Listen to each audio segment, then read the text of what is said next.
வணக்கம். மீண்டும் முத்தியாளப்பன் ஜோபாலேருந்து பேசுகிறேங்க. இன்றைக்கி ஒரு தலைப்பை தேர்ந்தெடுத்திருக்கேன். அதாவது மெட்ரிகுலேஷன் வேறு நாட்டில். இது ஒரு தகவலாக மட்டும் பாருங்கள். ஓகே, இந்த தலைப்பு நான் ஏன் தேர்ந்தெடுத்தேன்னு கேட்டிங்கன்னா, இது நம்ம ஒப்பிட்டு பார்க்குறதுக்கு, அதாவது நம்ம நாட்டிலையும் ஒரு மெட்ரிகுலேஷன் ஒரு ஒரு இஷ்யூ இருக்குது. இதே மாதிரி கான்செப்ட் வேறு நாட்டிலையும் பயன்படுத்துகிறாங்க. ஓகே, அப்போ இது நம்ம ஒப்பிட்டு பார்த்து இது நம்ம எப்படி கையாளலாம், அப்புறம் நம்ம எப்படி பிளான் பி பிளான் சி யோசிக்கலாம் நம்ம மாணவர் மாணவிக்குன்றதுக்கு இந்த விஷயத்தை நான் பகிர்ந்துக்கிறேன். நம்மளுக்கெல்லாம் ரொம்ப பரிச்சயமான நாடு தாங்க தமிழ்நாடு. தமிழ்நாட்டிலையும் இந்த மாதிரி ஒரு கான்செப்ட் இருக்குது. அதுக்கு பேர் ரிசர்வேஷன் சொல்லுவாங்க. இங்கே மெட்ரிகுலேஷன் சொல்கிறது அங்கே ரிசர்வேஷன். ஓகே, இந்த ரிசர்வேஷனை வந்து எந்த அடிப்படையில் அங்கே பிரித்து மாணவர்களுக்கு அதாவது கொடுக்குறாங்கன்னு கேட்டிங்கன்னா, வேறு ஒன்றும் இல்லைங்க, ஜாதி. இந்த ஜாதி அடிப்படையில் தான் இந்த இந்த இந்த சீட் அலோகேஷன் பண்ணுறது. ஓகே, ஜாதின் போது எப்படின்னு கேட்டிங்கன்னா, அங்கே குரூப்பிங் இருக்குது. ஒரு குரூப் பண்ணி வச்சுருக்காங்க. அதாவது பிசி, எம்பிசி, எஸ்டி, எஸ்சி, ஓசி இதான் மெயினாக உள்ளது. இன்னும் சிலது இருக்குது. இந்த சீட்டை பெறுறதுக்கு அவங்க வந்து ஒரு சர்டிஃபிகேட் எடுக்கணும். Community certificate. அது வந்து கேள்வி பிரகாரம் 3 வயசுலேயே எடுத்துடலான்ட்டு. அப்போ இந்த சர்டிஃபிகேட்டோட வேலிடிட்டி எவ்வளோ நாள்னு கேட்டிங்கன்னா லைஃப் டைம் பூரா அவங்க பாய்க்க போகிறாங்க. அப்போ இந்த சர்டிஃபிகேட்டை வச்சு என்னென்ன பெனிஃபிட் பெறலான்னு கேட்டிங்கன்னா, ஒன்று சீட் அலோகேஷன் கல்விக்கு, எடுகேஷனுக்கு. ரெண்டாவது கவர்மெண்ட் ஜாப், அரசாங்க உத்தியோகம். மூணாவது வந்து கவர்மெண்ட் எய்ட், அரசாங்கம் கொடுக்குற உதவிக்கு. ஸோ இதை வச்சு அவங்க பெறலாம். ஓகே, அப்போ எப்போ இந்த பிரச்சனை உண்டாகுது இந்த இந்த இந்த ரிசர்வேஷனில், அதாவது இந்த மெட்ரிகுலேஷன் நம்ம சொல்கிறோம்ல, எங்கள் பிள்ளைங்க 10 எடுத்து இடம் கிடைக்கல, அவங்களுக்கு 7 எடுத்து கிடைக்குது அப்படின்றோம்ல, இதே மாதிரி அங்கேயும் பிரச்சனை இருக்குது. என்னன்னு கேட்டிங்கன்னா, இப்போ ஒரு தரப்பு ஒரு கம்யூனிட்டி சேர்ந்த மாணவர் மாணவிக்கு வந்து அதிகமாக ஆகும்போது அவங்களுக்கு இடம் பத்தலை. ஏன்னு கேட்டால் அந்த பெர்சன்டேஜ் வந்து ஃபிக்ஸு. அப்போது மாணவர் மாணவிக்கு அதிகமாகும் போது இடம் கிடைக்காத போது இப்போ இந்த பிரச்சனை உண்டாகுது. இவ்வளோ தாங்க அங்கே பிரச்சனை. இது தமிழ்நாட்டில் பாய்க்கிற கான்செப்ட். அப்போது வடக்கு எப்படி, நார்த் இந்தியாவில் எப்படி, அதாவது மொத்த பகுதியில் எப்படின்னா அவங்க ஒரு சிஸ்டம் வச்சுருக்காங்க. அது கொஞ்சம் வித்தியாசமான சிஸ்டம். என்னான்னு கேட்டிங்கன்னா, அங்கே வந்து கிட்டத்தட்ட ஓப்பன் கான்செப்ட். ஆனாலும் முக்கால்வாசி உள்ள எல்லா சலுகையும் வந்து ஒரு தரப்புக்கு தான் போகுது பெர்சன்டேஜ் பிரகாரம். அதாவது அங்கே வந்து எந்த அடிப்படையில்னா அப்பர் காஸ்ட், லோவர் காஸ்ட், உயர்ந்த ஜாதி, தாழ்ந்த ஜாதி, அந்த வகையில் அந்த ஆப்பர்ச்சுனிட்டிஸ், வசதி வாய்ப்புகளை அவங்க கண்ட்ரோலில் இருக்குது. ஓகே, எப்படின்னு கேட்டிங்கன்னா நான் சொல்கிறேன். அங்கே வந்து 90% media decision maker and high post அந்த உயர்ந்த ஜாதி கண்ட்ரோலில் இருக்குது. அதே மாதிரி 76% ஜுடிஷரி, அதாவது கோர்ட், ஜட்ஜ், இவங்கெல்லாம் வந்து அந்த உயர்ந்த ஜாதியை சார்ந்தவங்க. அப்புறம் 67%லேருந்து 90% மினிஸ்டர், பொலிட்டிக்கல் எக்ஸிக்யூட்டிவ், அவங்க கண்ட்ரோலில் இருக்குது. அப்புறம் 92லேருந்து 94% கார்ப்பரேட் போர்ட் மெம்பர்ஸ், அதாவது சிஇஓஸ், மேனேஜிங் டைரக்டர், இந்த மாதிரியான ஹை போஸ்ட் எல்லாம் அவங்க கண்ட்ரோலில் இருக்குது.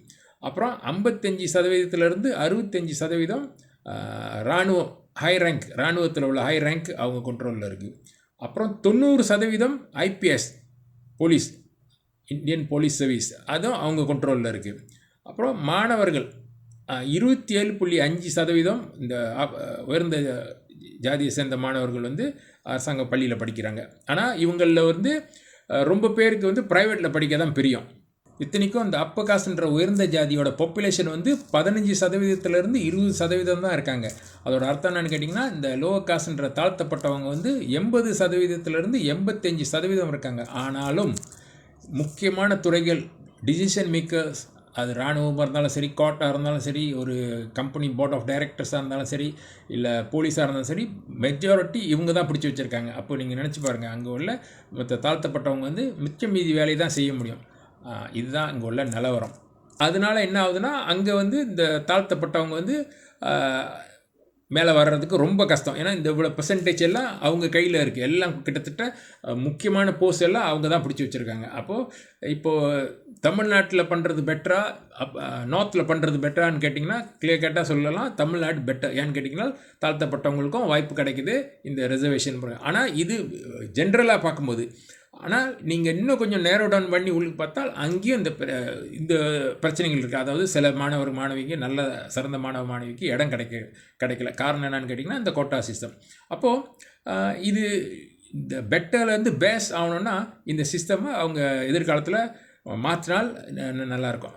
மேபி சிஎம் விஜய், கல்வி அமைச்சர் இதை கொஞ்சம் யோசித்து இந்த கான்செப்ட் வந்து ஜாதி அடிப்படையிலேருந்து எடுத்துகிட்டு பொருளாதார அடிப்படை, அதாவது ஒரு ஒரு குடும்பத்தோட வருமான அடிப்படை எவ்வளோன்னு பார்த்து அப்போ தேர்ச்சி பட்ட மாணவ மாணவிக்கு இடம் கொடுக்குற மாதிரி இருந்தால் இது இன்னும் பேஸ் ஆக முடியும். தமிழ்நாடு வந்து இன்னொரு லெவலுக்கு போக முடியும். ஏன்னு கேட்டிங்கன்னா எல்லாம் படித்த பிள்ளைங்களுக்கும் வாய்ப்பு கிடைக்கும் அவங்களோட பொருளாதார அடிப்படையில், வசதி குறைவாக உள்ளவங்களுக்கு. அப்போது இந்த ஜாதின்றது வந்து அது ஒரு முக்கியம் இல்லாமல் ஆயிரும் அங்கே. ஓகே, ஒரு சின்ன தகவல் நான் பகிர்ந்துக்கிறேன். என்னோட கூட்டாளி தெரிஞ்சவர், ஊர்லேருந்து வந்து இங்கே வேலை செஞ்சவர். ஓகே, அப்போது அவர் சொல்லியிருக்காரு, அவரோட மகனை படிக்க வைக்கிறதுக்கு படாத பாடுன்னுவாங்களே, அந்த நிலைமையை சொல்லியிருக்காரு. அதாவது இங்கே சம்பாதிக்கிறது பூரா அவர் சேர்த்து வச்சு அங்கே அனுப்பின ஊருக்கு, அப்புறம் ஊரில் உள்ள வருமானத்தையும் சேர்த்து அவங்க மகன் வந்து யூனிவர்சிட்டியில் படிக்கிறதுக்கு நல்லா படிக்கிற பையன், ஒரு 75% மேலே எடுக்கிற பையன். அப்போ என்ன ஆச்சுன்னா இடம், இந்த இதே பிரச்சனை தான், இந்த இடம் பத்தாதனால, இடம் கிடைக்காதனால, கோட்டா சிஸ்டம்னால அவர் மகனுக்கு அங்கே படிக்கிறதுக்கு இந்த கவர்மெண்டோட சலுகை கிடைக்கல. அப்போ சொந்தமாக காசை வெளியாக்கணும். அப்போது வருஷம் அவர் கட்டினது 18,000 வெள்ளி மலேசியா காசு.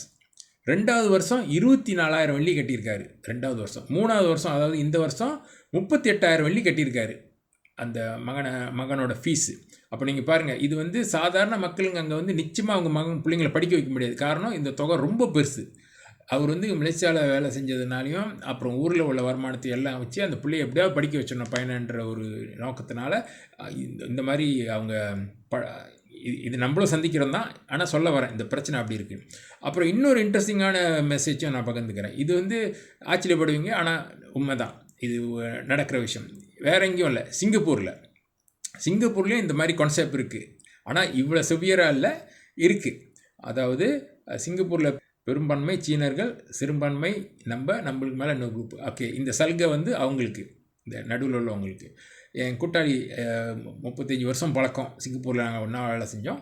அவர் சொல்லியிருக்கார், அவர் மகளை யூனிவர்சிட்டியில் படிக்க வைக்கிறதுக்கு அவர் பட்ட கஷ்டங்கள். அதாவது எனக்கு தெரியும், ஏன்னா நாங்கள் ஒன்றா வேலை செஞ்சோம். வேலை முடிஞ்சு அவர் போய் இன்னும் பார்ட் டைம் வேலை செஞ்சு தான் அந்த பிள்ளைங்களெல்லாம் படிக்க வச்சார். 3 பிள்ளைங்க.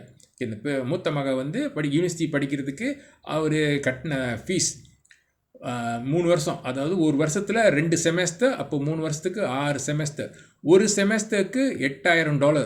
அப்போது மொத்தம் அவர் கட்டினது $48,000 அவங்க மகளை வந்து யூனிவர்சிட்டி படிக்க வைக்குது. ஆனால் இந்த சலுகை கிடைக்கிறவங்களுக்கு வந்து 0. 1ஆவதுலேருந்து யூனிவர்சிட்டி வரைக்கும் ஃபீஸ் இல்லை, ஃப்ரீ. அப்போ இதுதான் சொல்ல வரேங்க. இந்த சலுகைகள் வந்து வேறு நாட்டிலையும் இருக்குது. இது தெரிஞ்சதை சொல்கிறேன், இன்னும் தெரியாத நாடு நிறையா இருக்கும். ஸோ இது எதுக்கு சொல்கிறேன்னா, நம்ம அடுத்தது என்ன பண்ணலாம், இந்த மாதிரி நிலவரம் நம்ம சந்திக்கும் போது இப்போ நம்ம பிளான் பி யோசிக்கணும், பிளான் சி யோசிக்கணும். இல்லைனா நம்ம மாணவர்கள் அங்கேயே தான் மாட்டிக்கிட்டு நம்ம இந்த மெட்ரிகுலேஷன் கதையிலே தான் இருப்போம். அதை விட்டு நம்ம வெளியே வர முடியாது. ஓகே, அதனால் கொஞ்சம் ப்ராட் மைண்டடாக யோசித்தால் இதுக்கு தீர்வு ஏதாவது இருக்கும் அப்படின்னு நான் நம்புகிறேங்க. அடுத்த காணொலியில் என்ன பண்ணலாம், அடுத்தடுத்த சாய்ஸ் என்ன பண்ணலாம் அப்படின்றதுக்கு நான் கொஞ்சம் விளக்கி சொல்கிறேன். அது பயன்பட்டால் அது நம்ம நடைமுறைக்கு கொண்டாடலான்னு ஒரு நம்பிக்கையில் இதை சொல்லி இந்த காணொலியை இதோட ஒரு முடிவு கொண்டாடுறேங்க. நன்றி, வணக்கம்.